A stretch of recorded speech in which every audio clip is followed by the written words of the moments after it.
नमस्कार बच्चों। बच्चों, आज हम लोग अध्ययन करेंगे आरोह भाग 2 के काव्य खंड से कविता सहर्ष स्वीकारा है। और इस कविता के रचनाकार हैं, इसके कवि हैं गजानन माधव मुक्तिबोध जी, जो साहित्य की दुनिया में, साहित्य जगत में मुक्तिबोध के नाम से प्रसिद्ध हैं। मुक्तिबोध प्रयोगवादी काव्यधारा के सूत्रधारों में से एक थे, इसलिए इनकी कविताओं में नए नए प्रयोग देखने को मिलते हैं। प्रयोगवादी काव्यधारा की विशेषता ही यही थी कि उसमें नित नए उपमान, प्रतीक और नए तरीके से बातों को रखा गया, विषय को रखा गया, और उसी का एक जीवंत नमूना या उदाहरण है यह कविता सहर्ष स्वीकारा है। बच्चों, आप अपने जिंदगी में देखते होंगे कि बहुत सी स्थितियां ऐसी होती हैं जिन्हें आप बहुत पसंद करते हैं, और कुछ स्थितियां, कुछ परिस्थितियां, कुछ बातें ऐसी होती हैं जो आपको थोड़ा भी पसंद नहीं आता। आप जब सफल होते हैं तो फूले नहीं समाते हैं, खुशी से झूम उठते हैं, और स्वाभाविक भी है, झूमना भी चाहिए। लेकिन कभी जब जीवन के किसी मोड़ पर आपको असफलता मिलती है तो मन निराशा से भर उठता है, इंसान कुंठित होने लगता है।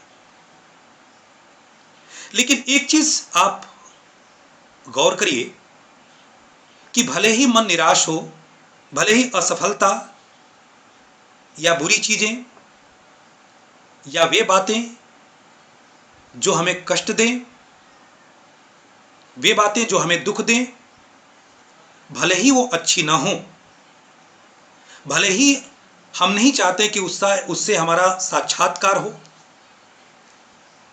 लेकिन आप बताइए कि क्या जब जीवन में वो परिस्थितियां आती हैं तो स्वीकार तो करना ही पड़ता है हमें। आप खुशियों के साथ दौड़ते हुए चले जा रहे हैं और रास्ते में आपको ठोकर लग जाए, चोट लग जाए, गिर जाए, जाहिर सी बात है चोट किसी को अच्छी नहीं लगती, लेकिन लग गई तो लग गई। आप भले ही रोते हुए स्वीकार करें, लेकिन स्वीकार तो करना ही पड़ेगा। तो क्यों न हम जीवन की प्रत्येक परिस्थिति को, हमें पता है कि मनुष्य का जीवन है तो इसमें उठापटक होगी, इसमें संघर्ष होगा, इसमें जद्दोजहद होगा, इसमें सुख होगा, दुख होगा, दिन है तो रात है। और जब दिन को, जब सूर्योदय को हम हौसले के साथ उसका स्वागत करते हैं, खुशियों के साथ, तो सूर्यास्त को क्यों नहीं भाई? क्योंकि अगर सूर्योदय है तो सूर्यास्त है, दिन है तो रात है। तो जाहिर सी बात है कि जो परिस्थितियां हमारे जीवन में आनी होती हैं वो परिस्थितियां आती हैं। सवाल इस बात का है कि उसको हम कैसे लेते हैं, और ये कविता यही प्रेरणा दे रही है हमें। जैसा कि इसका शीर्षक है सहर्ष स्वीकारा है। एक होता है स्वीकार करना और एक होता है खुशियों के साथ। जबकि हम जानते हैं कि बहुत सी चीजें ऐसी हैं कि हम नहीं चाहते हैं, फिर भी हमारे पल्ले पड़ती हैं, और रो करके दुखी मन से, चाहे जैसे भी हो, उसको हमको स्वीकार करना पड़ता है। तो क्यों ना हम खुशी के साथ स्वीकार करें, क्यों ना हम हर्ष के साथ स्वीकार करें। यही जीवन जीने का तरीका है, और यही प्रेरणा लेकर के कवि इस कविता के माध्यम से आ रहे हैं मुक्तिबोध जी। और साथ ही साथ कवि यह भी बताने का प्रयास कर रहे हैं कि मेरे जीवन में इस तरह की बातें या मेरे अंदर इस तरह का विचार या हर परिस्थिति को खुशियों के साथ स्वीकार करने की क्षमता हमारे अंदर कहां से आई है, उसका कारण क्या है, उस कारण तक भी पहुंचने का प्रयास करते हैं। कभी जिस कारण से उसे अपने जीवन में घटित हर घटना अच्छी लगती है, हर परिस्थिति को वो खुशियों के साथ स्वीकार करते हैं, उस उच्च तक भी जाने का प्रयास करते हैं, उसे बताने का प्रयास करते हैं। और साथ ही साथ कविता के दूसरे भाग में अपने उस स्रोत, प्रिय या इष्ट को भूलने की बात भी कहते हैं, जिसके कारण उसकी सोच, उसके विचार इतने समृद्ध हैं कि जीवन की हर परिस्थिति को वो खुशियों के साथ स्वीकार करते हैं। समृद्ध मैं इसलिए कह रहा हूं क्योंकि यह आसान बात नहीं है। किसी भी चीज को खुशी के साथ स्वीकार करना, जीवन के हर परिस्थिति में संभाव रहना, यह भारतीय दर्शन का मूल है। यही सबसे बड़ा तत्व ज्ञान है, यही मोक्ष है। यह आसान नहीं होता है कि हम हर परिस्थिति को खुशी के साथ स्वीकार करें, सफलता को भी गले लगाएं और असफलता को भी सर आंखों पर बैठाएं। उस इष्ट को, जिस इष्ट के कारण कवि को यह क्षमता है, वो भूलने की बात कर रहा है, क्योंकि भूलना भी एक कला है। अतिशय भावुक रहना, अतिशय ममता, दुलार, स्नेह या किसी पर निर्भरता, ये भी हमें कमजोर बनाती है। सतो मां ज्योतिर्गमय, सिर्फ यही सत्य नहीं है, अतिशय प्रकाश से हमारी आंखें चौंधिया जाती हैं। इसलिए प्रकाश के लिए अंधकार का भी होना आवश्यक है। और जिस प्रकार से हमारे जीवन के लिए प्रकाश महत्वपूर्ण है, उस प्रकाश का अस्तित्व भी अंधेरे के कारण ही है। इसीलिए कभी अपने उस इष्ट और प्रिय को भूल करके पाताली अंधेरी गुफा में लुप्त हो जाना चाहता है, उस अंधकार को ओढ़ लेना चाहता है। क्योंकि भूलना भी एक क्षमता है, भूलना भी एक कला है, और भूलने की आदत भी होनी चाहिए। क्योंकि अगर भूलेंगे नहीं तो वह भी मानवीय जीवन के लिए, मानव जीवन के लिए अत्यंत कष्टप्रद होगा, दुष्कर होगा। ऐसे ही भावों को मुक्तिबोध जी अपनी शैली में, प्रयोगवादी शैली में यहां पर बताने का प्रयास कर रहे हैं। बच्चों, ध्यान से इसको समझने का प्रयास करिएगा इस कविता को। अगर ध्यान से गंभीरता पूर्वक समझेंगे तो निश्चित है कि कविता समझ में आएगी, भले ही इसको धीरे धीरे समझें आप। आइए देखते हैं कविता की पंक्तियां। जिंदगी में जो कुछ है, जो भी है, सहर्ष स्वीकारा है, इसलिए कि जो कुछ भी मेरा है वह तुम्हें प्यारा है। जो कुछ भी मेरा है, जो कुछ भी मेरा है वह तुम्हें प्यारा है। गर्बीली गरीबी ये गंभीर अनुभव सब, यह विचार वैभव सब।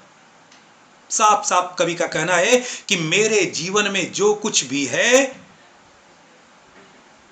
अच्छा बुरा, सुख दुख, संघर्ष, उठा पटक, जीवन की जद्दोजहद, जो कुछ भी है, सबको मैंने सहर्ष खुशियों के साथ स्वीकार किया है, प्रसन्नता के साथ स्वीकार किया है, अंगीकार किया है। क्यों? क्योंकि जो कुछ भी मेरा है वह तुम्हें प्यारा है। तेरा तुझको सौंपता कालागो मेरा, वही भाव है यहां पर। अगर गीता में आप देखेंगे तो वहां भी है, हम क्या लेकर के आए हैं, क्या हमने अर्जित किया है। जो कुछ है सब उसी परम सत्ता परमात्मा की देन है। इसलिए क्या अफसोस खोने का और क्या अहंकार किसी चीज को पाने का। इसलिए कि जो कुछ भी मेरा है वह तुम्हें प्यारा है। क्यों मुझे खुशियों के साथ स्वीकार है?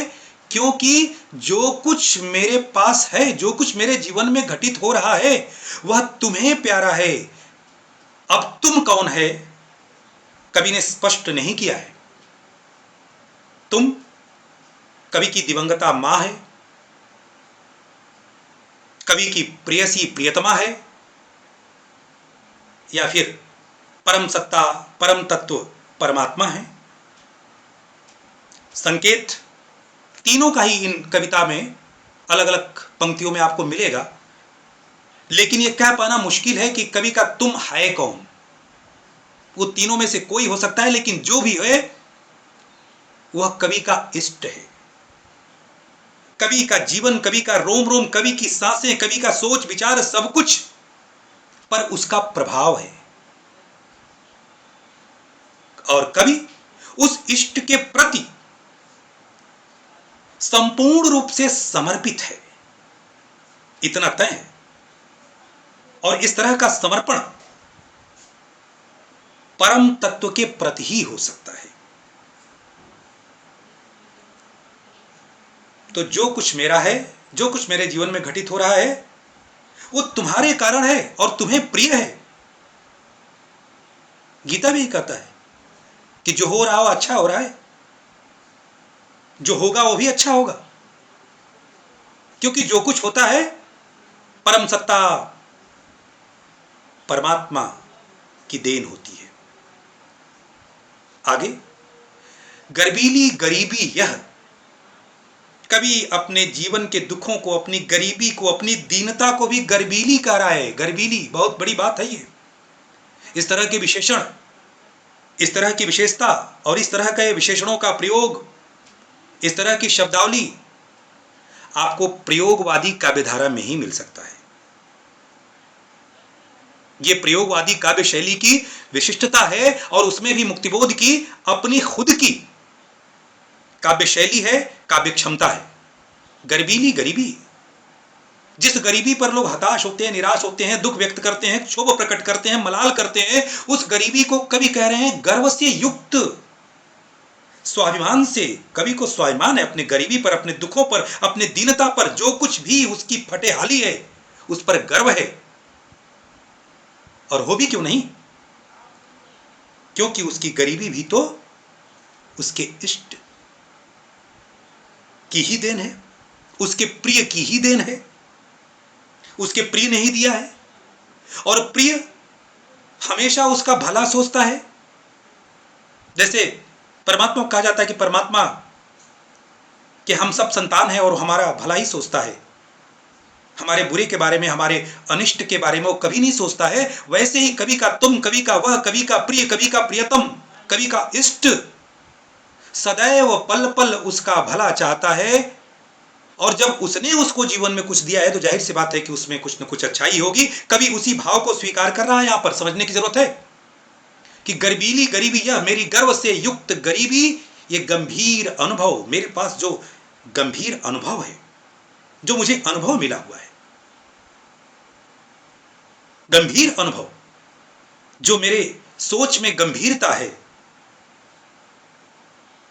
ये सब, यह विचार वैभव, मेरे अंदर जो सुंदर सुंदर विचार हैं।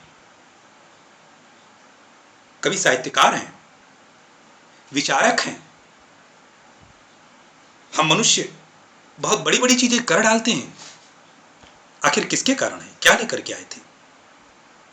जाहिर सी बात है कि वो हुनर, वो कौशल, वो विचार, वो सोच, वो रचनात्मकता, वो सृजन की क्षमता किसी ने भरा है हमारे अंदर। इसलिए हमें अपनी उपलब्धियों को, अपनी रचनात्मकता को और उस पर गुमान नहीं करना चाहिए। अगर उसे मान लें कि वह तो उसी परम सत्ता, परम तत्व परमात्मा के कारण है, तो निश्चित तौर पर अहंकार नहीं होगा। जैसा कि कवि यहां पर सब कुछ अपना सौंप दे रहा है अपने इष्ट को। यही समर्पण भाव है, यही अहम का त्याग है, यही अहम का त्याग है। क्योंकि मैं, मेरा मेरा मेरा मेरा मेरा, यही तो हम है ना, कि ये मैंने किया है, ये मेरा है, मेरे जैसा कोई नहीं जानता। लेकिन कभी ऐसा नहीं कर रहा है, बल्कि वो अपने इष्ट को बता रहा है कि मेरे अंदर जो गंभीर अनुभव है, जो सुंदर अच्छे विचार हैं, यही मेरा वैभव है, यही मेरी समृद्धि है। सब दृढ़ता, जो मेरी दृढ़ता है, दृढ़ता, जीने की दृढ़ता, हर परिस्थितियों में चलते रहने की दृढ़ता, किसी भी परिस्थिति में हार नहीं मानने की दृढ़ता, हर परिस्थिति को खुशियों के साथ स्वीकार करने की दृढ़ता, यह दृढ़ता, यह भी उसी की देन है। भीतर की सरिता, मेरे भीतर की सरिता, मेरे अंदर, मेरे हृदय में जो अनुराग बसा हुआ है, जो प्रेम की धारा, स्नेह की धारा निरंतर प्रवाहित होती रहती है, उस इष्ट के प्रति या खुद के प्रति या लोगों के प्रति जो मेरे मन में, हृदय में प्रेम भरा हुआ है, स्नेह भरा हुआ है, रूपक अलंकार है यहां पर भीतर की सरिता। यह मेरे हृदय का प्रेम, यह मेरे हृदय की स्नेह रूपी सरिता, यह अभिनव सब जो कुछ भी मेरे जीवन में नया है, जो कुछ भी मैं नया नवीन कर रहा हूं, मौलिक है, मौलिक है, दबाव दे रहे हैं, वो सब कुछ मौलिक है। बहुत गंभीर बात है। हर इंसान के अंदर और बच्चों सब के अंदर कुछ न कुछ मौलिक चीजें होती हैं, कुछ न कुछ मौलिक चीजें होती हैं। और वो मौलिकता कहां से होती है? बहुत सी चीजों को हम सीखते हैं, बहुत सी चीजों को हम नकल करते हैं, रटते हैं, याद करते हैं, सीखते हैं, अपने अंदर कौशल पैदा करते हैं, हुनर पैदा करते हैं। लेकिन प्रत्येक व्यक्ति के अंदर कुछ न कुछ मौलिकता होती है। मौलिकता मतलब नैसर्गिक गुण, जो सिर्फ और सिर्फ आपके अंदर है, जो गुण उसके पहले कभी ना देखा गया हो, जो सृजन, जो रचना उसके पहले ना आई हो, उसी को मौलिक कहते हैं। तो कभी कह रहा है कि मेरे जीवन में मेरी जो मौलिकता है, ये सब कुछ किसके कारण है? मेरे उसी प्रिय के कारण है, मेरे उसी इष्ट के कारण है, जो इष्ट मेरे जीवन के बारे में, मेरे विषय में, मेरे ऊपर हमेशा अपने स्नेह की दृष्टि बनाए रखता है।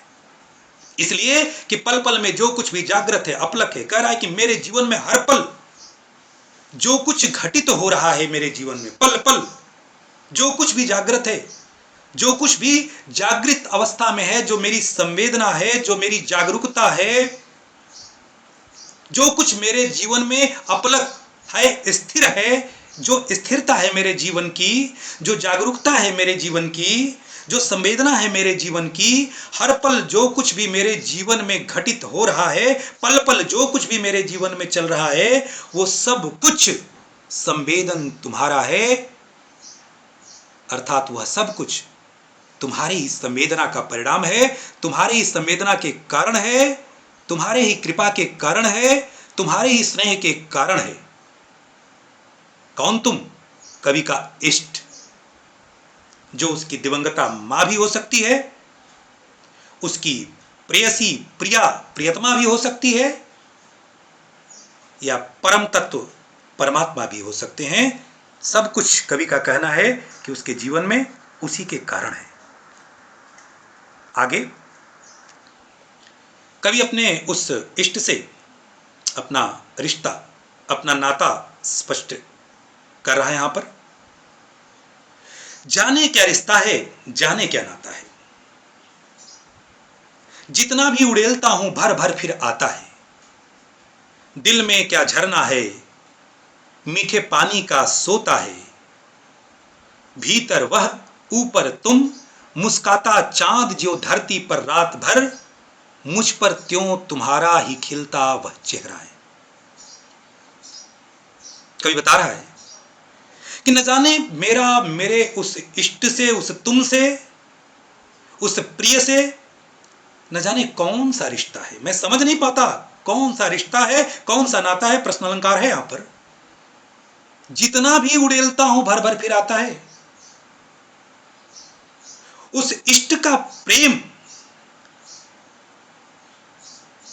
उसके स्नेह की धारा इस कदर मेरे हृदय में, मेरे अंदर भरी हुई है कि उसके प्रेम के, उसके स्नेह के जल को, उसके स्नेह रूपी जल को मैं जितना ही बाहर करता हूं, अपने अंदर से बाहर निकालता हूं, उतना ही फिर से भर जाता है।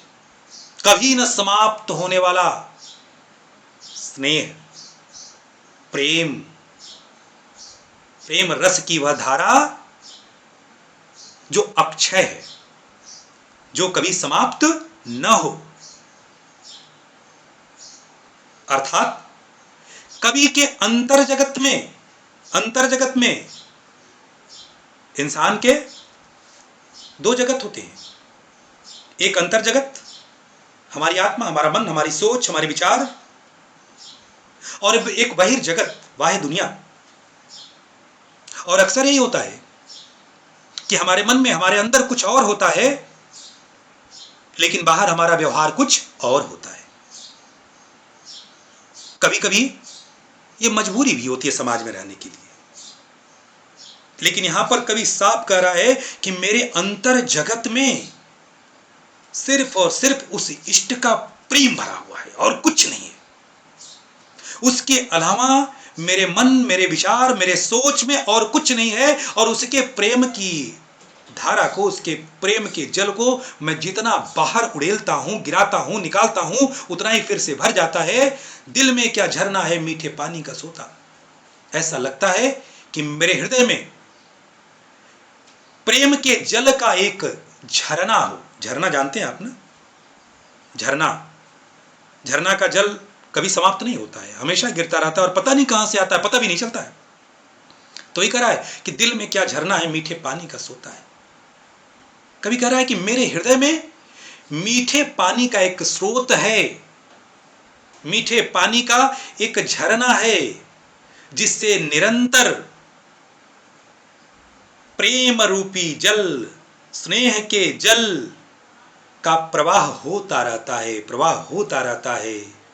वो न तो कभी समाप्त होता, न तो उसकी धारा कभी रुकती है, और न ही कभी मलिन होता है। झरना का पानी आप लोग देखे होंगे बहुत शुद्ध होता है, निर्मल होता है, बड़ा स्वच्छ होता है।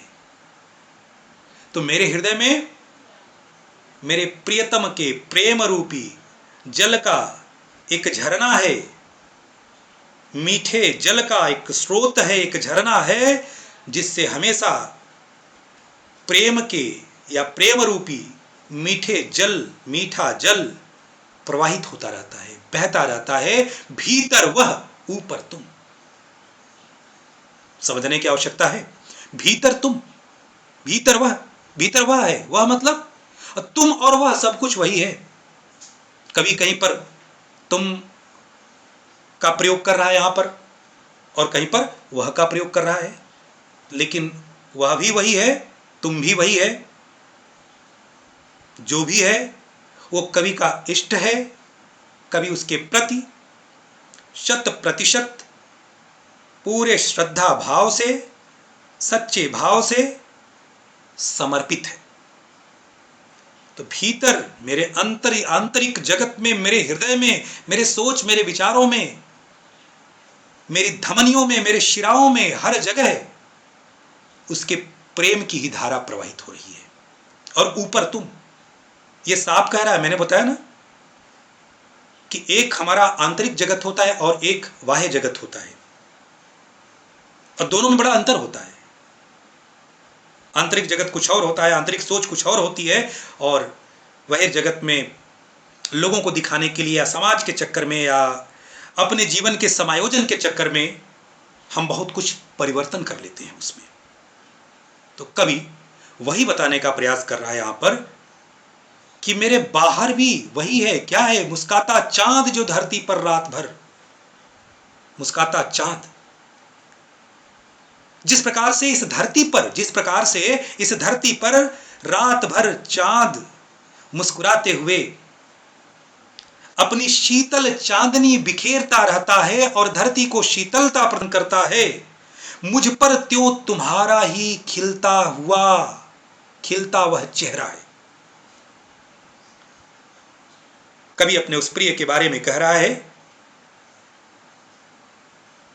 और साफ साफ स्पष्ट कर रहा है कि मेरे अंतर जगत में वह उस प्रिय का प्रेम भरा हुआ है और बाह्य जगत में भी उसका भौतिक शरीर, उसका भौतिक चेहरा ही मेरे मन को, मेरे हृदय को, मेरी आंखों को तसल्ली प्रदान करता है, मेरे चेहरे पर मुस्कान लाता है।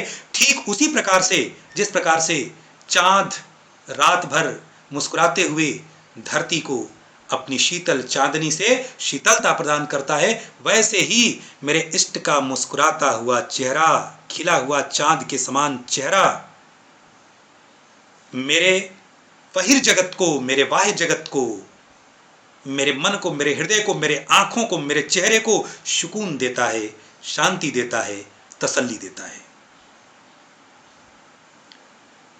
इन पंक्तियों में बच्चों आपने देखा कि कवि ने सबसे पहले तो अपनी स्वीकार्यता की बात की कि मैं जीवन के हर पहलू को खुशी के साथ स्वीकार करता हूं, चाहे वो अच्छा हो या बुरा हो, क्योंकि कवि का साफ साफ मानना है कि जो कुछ मेरे जीवन में है वो मेरे प्रिय के कारण है, मेरे इष्ट के कारण है, और मेरा इष्ट, मेरा प्रिय मेरे लिए कभी भी बुरा नहीं सोच सकता, क्योंकि वो मेरा सबसे बड़ा हितैषी है, शुभचिंतक है। और आगे की पंक्तियों में कवि ने स्पष्ट किया